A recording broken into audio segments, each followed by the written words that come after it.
وإياك نستعين. سب سے پہلے تو رضا باقر آپ کو، آپ کی ٹیم، مرتضیٰ، آپ سب کو میں آج مبارک دیتا ہوں کہ آپ نے ایک بڑا لینڈ مارک کراس کیا یہ روشن ڈیجیٹل اکاؤنٹ میں، کہ آپ نے $1 ارب ان اکاؤنٹس میں آپ کی جو اسکیم ہے اس نے کامیابی سے اتنا زیادہ اچیومنٹ کی. میں آپ کو مبارک دیتا ہوں. یہ جو آپ کی نئی اور اس کو آگے بڑھانے کے لیے اور اوورسیز پاکستانیز کی پارٹیسپیشن بڑھانے کے لیے جو آپ نے دو روشن اپنی کار اور جو روشن سماجی خدمت، یہ جو دو آپ نے اور پروڈکٹس دیے ہیں، انشاءاللہ یہ کامیاب ہوں گے. اور میں یہ چاہوں گا کہ آپ ہمارے فائنانس منسٹر شوکت ترین کی بھی پوری سروسز لیں، کیونکہ ان کی خاص، جو میں ان کو جانتا ہوں، ان کی مارکیٹنگ کے اندر ان کی خاص ایک ایکسپرٹیز ہے. تو یہ اور اس کے اندر بہت پوٹینشیل ہے، کیونکہ ابھی تک آپ نے $1 ارب لیا اور 1,20,30,000 پاکستانیوں سے، تو 90 لاکھ پاکستانی باہر ہیں. اور 90 لاکھ پاکستانیوں کی اگر ہم سوچ لیں کہ ایک فریکشن بھی ہم نے ان کا ٹیپ کر لیا، مثلا ہم 20 لاکھ تک بھی پہنچ گئے، تو یہ فگر کدھر سے کدھر جا سکتی ہے. تو اس میں بڑا ان ٹیپ پوٹینشیل پڑا ہوا ہے. اور جتنا بھی آپ اس کے اندر اپنی out of the box thinking کریں گے، سوچیں گے، اپنی اس کی مارکیٹنگ کی چیزیں سوچیں گے، تو یہ میرے خیال میں یہ ایسی چیز ہے، یہ ہمیں وہ کشن دے گی کہ ہمیں دیکھیں ہمارا مسئلہ کیا پاکستان کا مسئلہ یہ رہا ہے کہ ہم نے کسی نے بھی زور ہی نہیں لگایا اپنی ایکسپورٹس بڑھانے کے لیے. تو کیونکہ ایکسپورٹس ہماری بڑھی نہیں، وہ اصل میں وہ سب سے بڑا ایک رکاوٹ بن گئی پاکستان کے آگے بڑھنے میں. ہوتا کیا تھا کہ ہماری جیسی گروتھ ریٹ بڑھنی شروع ہوتی تھی، وہ جا کے پریشر پڑنا شروع ہو جاتا تھا ہمارے کرنٹ اکاؤنٹ کے اوپر. وہ جیسی وہ ڈیفیسٹ کے اوپر جانا شروع ہوتا تھا، ساری جو ہماری گروتھ ریٹ ہے وہ اس لیے رکتی تھی. وہ جو بوم اور بس سائیکل تھا کہ ہمیں پھر ڈالرز کی کمی ہوتی تھی، کیونکہ جیسی جیسی گروتھ ریٹ بڑھتی تھی، امپورٹس بڑھتی تھی، ڈالرز کی کمی ہوتی تھی، ایکسپورٹس بڑھتی نہیں تھی. تو جیسے ڈالرز کی کمی آتی تھی ہمیں IMF کے پاس جانا پڑتا تھا. اور ابھی تک غالباً ہم کو پچھلے 30 سالوں میں کم از کم 20 دفعہ تو جا چکے ہیں IMF کے پاس. اور یہ ہماری ایک بڑا المیہ رہا ہے کہ کسی نے لانگ ٹرم پلاننگ نہیں کی. تو جب تک ہم اپنی ایکسپورٹس کو اس لیول پہ نہیں لے کے جاتے جس لیول پہ کہ وہ ہماری امپورٹ سے زیادہ ہم اپنی ایکسپورٹس بڑھائیں، تب تک ہمارے پاس صرف راستہ یہ ایک ہے کہ ہم اوورسیز پاکستانی جو ہمارا بہت بڑا ایسٹ پڑا ہوا ہے، اس کو کسی طرح ہم اس ایسٹ کو ٹیپ کریں. ابھی تک بڑی تھوڑی کوششیں ہوئیں، اور شوکت ترین جب پہلی دفعہ فائنانس منسٹر تھے تو پہلی دفعہ انہوں نے ریمیٹنسز کے اوپر کوشش کی کسی طرح زیادہ ہم ریمیٹنسز اوورسیز پاکستانیز کی لے کے آئیں. اب یہ دوسری دفعہ ایفرٹ ہو رہی ہے جو کہ رضا آپ نے لیڈ لی اس کے اندر. اب ہمیں کوشش یہ کرنی چاہیے کہ ہر قسم کی اپنے آپ کے اسٹیٹ بینک کے اندر، شوکت ترین آپ کی فائنانس منسٹری میں، ہماری اکنامک پوری ایڈوائزری ٹیم بیٹھی ہوئی ہے، ہمیں سارا وقت برین سٹارمنگ کرنی چاہیے کہ ہم جب تک ہماری ایکسپورٹس نہیں بڑھتی ہم کس طرح وہ گیپ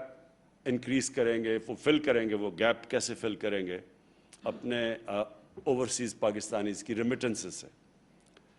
آپ نے جو بات کی ہماری اس وقت، ہم نے جو انسینٹیوائز کیا اپنے کنسٹرکشن سیکٹر کو اور لو کاسٹ ہاؤسنگ کو، اب یہ آہستہ آہستہ پک کر رہی ہیں. جس طرح آپ نے ٹھیک ایک بات کہی کہ ہمارے بینکس کو ابھی تک عادت نہیں ہے، وہ جو بینک سے فائنانس کروانا چاہتا ہے اپنا گھر، وہ جو چھوٹے لوگ ہیں، جو وہ کلاس ہے جس کے پاس آج تک کبھی کسی کو قرضے ملے نہیں بینک سے، تو اس کے لیے آہستہ آہستہ بینکس کو اپنے اسٹاف کو ٹریننگ کرنی پڑے گی ان کو سروس کرنے کے لیے. اور جیسے جیسے ہماری کنسٹرکشن میں ماشاءاللہ بہت بڑی بوم آ رہی ہے، تو جیسے جیسے ہماری کنسٹرکشن بڑھتی جائے گی، ہاؤسنگ کی ڈیمانڈ بڑھتی جائے گی، ہاؤسنگ کے اندر زیادہ لوگ پیسے لگانا شروع ہو جائیں گے، تو ہمارا پریشر پڑے گا جا کے کرنٹ اکاؤنٹ کے اوپر، اور ہمیں ہماری امپورٹس بڑھیں گی، اور جب وہاں پریشر پڑے گا امپورٹس بڑھنے سے تو ہمیں وہ پیریڈ کے اندر بہت ضروری ہے کہ ہم اوورسیز پاکستانیز کو ٹیپ کریں۔ اس میں ابھی بھی ہم ماشاءاللہ ہم نے پچھلے 1 سال میں ریکارڈ ریمیٹنسز آئی ہیں اوورسیز پاکستانی سے، سارے پچھلے ریکارڈز ٹوٹ چکے ہیں، لیکن یہ بھی جس طرح ورڈ وہ ایکسپریشن استعمال کرتے ہیں ٹپ آف دی آئس برگ، یہ بہت ابھی تھوڑی سی ہے جو کہ ہم ان کو ٹیپ کر سکتے ہیں۔ اور یہ وہ پھر سے میں وہ کہتا ہوں کہ وہ جب تک ہماری ایکسپورٹس اس لیول پہ نہیں پہنچتی تو یہ ایک ایریا ہے جو یہ اس گیپ کو فل کرے گا۔ تو اس لیے جتنا بھی آپ اس کے اوپر انوویٹ کریں گے، سوچیں گے، اس میں برین سٹارمنگ کریں گے، اور اس سب سے بڑے پوٹینشیل کو ٹیپ کرنے کے لیے اتنا ہمارے لیے آسانیاں پیدا ہوتی رہیں، ہمیں وہ کرنچ نہیں آئے گا جو کہ ہمیشہ آ جاتا ہے کرنٹ اکاؤنٹ کے اندر جب ہمارا وہ ڈیفیسٹ پہ چلا جاتا ہے۔ اور ہم سب جانتے ہیں کہ جب آپ کا کرنٹ اکاؤنٹ ڈیفیسٹ میں جاتا ہے تو سب سے بڑا پرابلم ہمیں یہ آتا ہے، ہمارے روپے پہ پریشر پڑنا شروع ہو جاتا ہے، اور جب روپے پہ پریشر پڑتا ہے تو سب کچھ ہماری جو گروتھ ریٹ ہے سب افیکٹ ہو جاتی ہے، جس میں جو ایک چیز افیکٹ ہوتی ہے انویسٹمنٹ، فورن انویسٹمنٹ، کیونکہ جب لوگوں کو یہ انسرٹنٹی ہو جاتی ہے کہ روپے کی اسٹیبلٹی نہیں ہے تو وہ جو باہر سے جو لوگ انویسٹ کرنا چاہتے ہیں وہ پھر ان کے لیے آسان ہوتا ہے، اگر انہوں نے ڈالر میں پیسہ رکھ لیا ان کو کیا ضرورت پڑی انویسٹ کرنے کے لیے، تو وہ پھر ساری ہماری فیوچر گروتھ ریٹ، ملک کا فیوچر اکانومی کی گروتھ وہ سب افیکٹ ہو جاتی ہے۔ تو اس لیے یہ روشن ڈیجیٹل بڑا امپورٹنٹ ہے ہمارے لیے۔ بینکس کی ابھی تک جس طرح کی وہ ہمارے ساتھ چلے ہیں، میں ان کا خاص آج ان کو اپریشیٹ کرنا چاہتا ہوں، خراج تحسین پیش کرنا چاہتا ہوں کہ ہاؤسنگ میں بھی وہ کنیکٹڈ ہے، ہاؤسنگ میں بھی بینکس کی ہمارا رول بہت بڑا ہمیں چاہیے، اور دوسرا یہ جو اٹریکٹ کرتے ہیں ہم اوورسیز پاکستانیز کی ریمیٹنسز میں، اس میں بھی بہت بڑا چاہیے۔ میں آخر میں صرف ایک چیز کہنا چاہتا ہوں کہ ہمارا جو ایسٹ ہے، جو لوگوں نے اس ملک کی اکانومی کو افلوٹ رکھا ہے، جو بچا کے رکھا ہوا ہے، وہ ہے ہمارے اوورسیز پاکستانی، اور اسپیشلی وہ ہمارے جو لیبر جاتی ہے، اور کیونکہ میرا ان سے واسطہ کافی پڑا ہے بڑے سالوں سے، جب سے میں پہلی دفعہ باہر کرکٹ کھیلنے گیا تو وہ کرکٹ میں زیادہ تر جو ہم جاتے تھے انگلینڈ کرکٹ کھیلنے، تو ہمارا جو وہ لیبر کلاس تھی وہ بڑے آئیڈینٹیفائی کرتے تھے پاکستان سے، میچز پہ آتے تھے، تو میرا ان سے تب سے رابطہ ہے، آج سے 50 سال سے۔ تو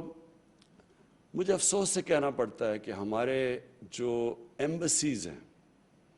وہ جس طرح ان کو اپریشیٹ کرنا چاہیے ان محنت کش لوگوں کو جو خون پسینہ ایک کرتے ہیں، اور مجھے تو پتہ ہے کہ بیچارے کئی دفعہ 12 گھنٹے کام کرتے ہیں، ایکسٹرا شفٹس لگاتے ہیں، پیسے بچا کے اپنی فیملیز کو بھیجتے ہیں، اور 6 8 ایک کمرے کے اندر رہتے ہیں، اور جس طرح میں نے ان کو دیکھا ہوا ہے تو یہ بہت ہمارے اسپیشل لوگ ہیں اس ملک کے۔ ایک تو ہم ان کو نوکریاں نہیں یہاں دے سکتے، اپنی فیملی سے دور ہوتے ہیں اور بڑے مہینے دور رہتے ہیں، اور کئی دفعہ سال دور رہتے ہیں اپنی فیملی سے، پھر وہ محنت کرتے ہیں، اصل خون پسینہ ایک کر کے وہ پیسہ بچا کے بھیجتے ہیں، اور وہی ریمیٹنسز آج ہمیں پاکستان کو چلا رہی ہیں۔ تو میں آج اسی پلیٹ فارم سے اپنی ایمبیسیز کو ایک پیغام دینا چاہتا ہوں جو باہر ہیں، کہ آپ کی جو سب سے امپورٹنٹ ڈیوٹی ہے وہ ان کا دھیان رکھنا ہے، جو ہماری پاکستان کی لیبر وہاں کام کر رہی ہے، جو مزدور طبقہ ہے، جو پیسے والے لوگ ہیں ان کے لیے تو پھر بھی اتنے پرابلمز نہیں ہوتے۔ مجھے پتہ چلا کہ سعودی عربیہ کے اندر ہماری ایمبیسی نے جو ان کو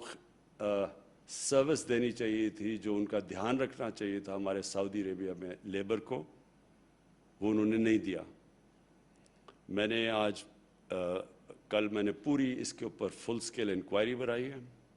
ایمبیسڈر کے اوپر پوری میں انکوائری کروا رہا ہوں، میں زیادہ سٹاف وہاں واپس بلوا رہا ہوں پاکستان، اور جب یہ انکوائری کے رزلٹس آئیں گے تو جو ذمہ دار ہیں جنہوں نے مس ٹریٹ کیا ہمارے لیبر کو اور جو ان کا کام ہے سب سے بڑا، ان سب کے خلاف میں ایکشن لوں گا۔ ایک ہم ان کی مثال بنائیں گے کہ یہ ان کا جو سب سے بڑا کام ہے ان کی مدد کرنا، بجائے مدد کرنے کے مجھے یہ بھی رپورٹس آئی ہیں کہ ان سے پیسے لیے جاتے تھے۔ تو یہ میں آج صرف اس لیے کہہ رہا ہوں کہ اس میں پوری انویسٹیگیشن اب ہو رہی ہے، بڑی ہائی پاورڈ انویسٹیگیشن ہو رہی ہے، اور جن جن لوگوں نے ہماری لیبر کو سے ایکسٹارٹ کیا، مسٹریٹ کیا، اپنا کام نہیں کیا، ان کے اوپر ہم ایک مثالی سزائیں دیں گے ان کو۔ پھر سے میں آپ کو رضا باقر، آپ کو، آپ کی ٹیم، مرتضیٰ، مجھے پتہ مرتضیٰ نے بڑا زبردست کام کر رہا ہے، میں اس کو بھی میں آج ایکٹالج کرنا چاہتا ہوں، اور میں یہ امید رکھتا ہوں کہ آپ اسی طرح جس طرح آپ out of the box thinking کر رہے ہیں اور سوچ رہے ہیں اور انوویٹ کر رہے ہیں اور نئے طریقے کر رہے ہیں، کیونکہ یہ بہت بڑا 90 لاکھ پاکستانی اوورسیز بہت بڑا ایسٹ ہمارا بیٹھا ہوا ہے باہر، اور اس کو ہم نے ابھی کوشش، جس طرح میں نے کہا، جب تک ایکسپورٹس نہیں بڑھتی، اس ہم نے اپنے بڑے اثاثے کو صحیح معنی میں ٹیپ کرنا ہے۔ بہت بہت شکریہ۔